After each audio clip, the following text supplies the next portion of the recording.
1.1 KLSX, the classic rock station, and Cynthia and I are now joined by an incredibly fit-looking David Lee Roth, my man. I'm just standing sideways. How are you, Cynthia? Jim, good to see you tonight. Good to see you, man. Here we go, lighting up the night sky. This is the kickoff of the American tour, you know. Yep. What do we have here? About 1,500 of our close personal friends. Of course. And then the audience, you know. This is the right place to do it, too. Yes, and it's a great thing that somebody finally put in a real classy place that's got a lot of funk to it, and that has live as much attention to the nightlife as well as what's happening on the stage. They poured as much into the sound system and what they've got going here with the stage and the lights and so forth. It's great to have both under one roof finally, huh? That is amazing. The aesthetics and the technology kind of meet. You know, it's yesterday and today. Let me talk to you for a minute because, believe me, your security people gave us the lecture. David will be down for 3.4 seconds. Elvis has left the building. Exactly. You have this really an extraordinary CD called Your Filthy Little Mouth. And tell us a little bit about this story. Cynthia and I were talking about it earlier. You moved to New York voluntarily, I assume. For like 2 years. That's right. They don't send you to New York. That's in a movie. You sure?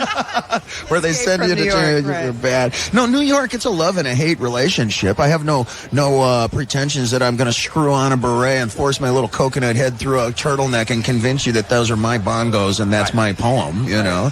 But New York is, it's distant, it's sarcastic, it's disbelieving, it grades on a severe level, if at all, and it's a lot more like the family dinner table that I grew up at, and it got the best out of me then, so a little closure. We returned. It kind of said, and I love the fact that you wrote this description of your exploits in New York. But it seemed like you described living in a place that was kind of central, and this whole scene was going on around you at the DMZ. The demilitarized zone, which I likened to, you know, when we were watching the news and it was Vietnam. The DMZ was where everybody put their hospitals and their schools and the convents and what have you. And I live right in that area. It is the north part of the Lower East Side. Now, if you've ever been in there, you know exactly where I'm talking about. If you've been in New York, and it's the DMZ, and right on one side of me, just up the street, is the methadone clinic. On the other side is a bunch of the churches. In fact, rehab is just around the corner. There's a hospital across the street, and the police cadet training school is just around the other corner. So no matter who you are, you're going to use one or more of the facilities sooner or later, and there's some space between the people. It's kind of quiet. There's not a lot of crime, because if somebody's going to start screwing up in the streets there, they're going to move the methadone clinic back down to the Bowery, and who needs to walk that far? Very good. Very good. Cool. Get ready to dance, everybody. Yeah. Rock Commander is a celebration of rock and metal culture. Manage your own rock bands, connect with a passionate community, and experience exclusive collaborations with real bands like American Chaos and Adam and the Metal Hawks.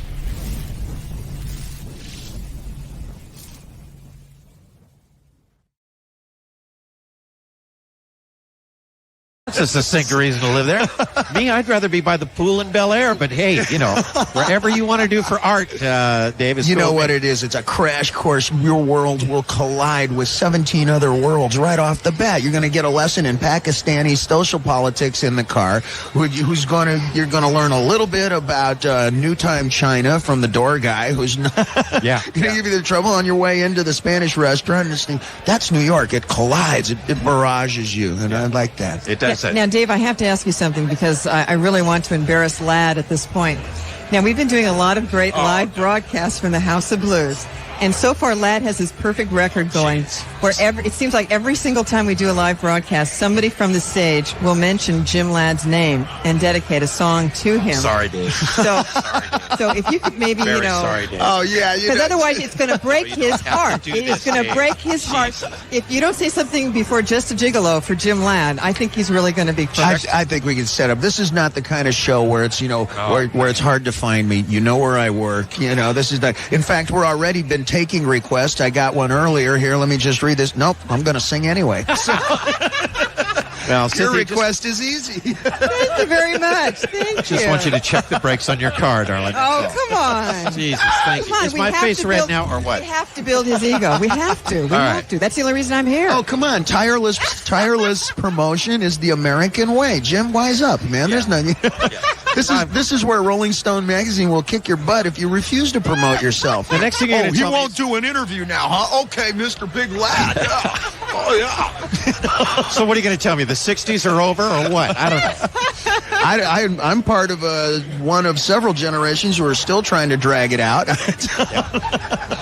All right, man. Well, God, it's, I'll tell you what, and now that I've been thoroughly embarrassed, let me just say to anybody who has not spent some time with this album, you may think you know David Lee Roth, but I'm very serious. Unless you sit down and listen to this album in its entirety, kind of and really understand the lyrics of it, you're missing something. And I just want to leave with that thought. Thank you very much, Listen Jim. to this thing. Cynthia, great to see you. I'll see you at meet me at the bar in 32 measures. Good. Well, Doing that. Don't forget to tip your waitresses. They have families and drug problems of their own. No, please, I gotta go. Okay. Knock 'em dead. Thank you, David. All right. All right, let's go into this one from David Lee Roth. Thank you for joining us. You're listening to KLSX. I think you're getting a great. I think this is a great event. I think it's really. Jim, I think it's a great event too, but I think there needs to be a compromise. It's like, David Lee Roth would play certain songs, we don't. It's so far away. So, we have not done that. Rock is still there, so we have a perfect run of the whole thing. We didn't do that. Of course, they did one as they did. I don't know. Well, we did the whole thing with Jeff Healey, who's somebody we should play, and we don't. Great song from U2 called In God's Country. Before that, David Lee Roth, his own self from the new album, You're Breathing It. I know you probably didn't get a chance to hear too many of the words with all of what's going on, but I recommend that one for one of those songs I said to go listen to when you can really kind of concentrate on what it says. And it's a social comment with a great deal of humor in it. Oh, well, that's good. Yeah. He has something to say, but he says it in a way that is very funny yet very poignant. So we're seeing different dimensions Of David Lee Roth. David I'm Lee serious. Roth. Yeah, it's Well, not. that's good. It's not just Diamond Dave here. that Right. you're, There's growth, and he's exploring different things lyrically. Yeah, though, huh? yeah, some very literate, very funny things in this album. That's good. We're expecting Diamond Dave, his own self, David Lee Right. Roth, to take the stage in just about 4 minutes. Let's try to get these commercials out of the way. We will be back live from the House of Blues right after this. From the House of Blues on the Sunset Strip, you're listening to 97.1 KLSX, the classic rock station. We're going to, I believe, we're just about ready to start. Oh, here it goes. They're opening the bar. That's swinging away now. Cynthia and I are upstairs in the second level, and the bar at the House of Blues has just started swinging over mid-air over the dance floor and opening up, revealing the stage from where we're seated in the second level of this most extraordinary club. You can hear the helicopter sound effect. The lights have gone down. Ladies and gentlemen, David Lee Roth.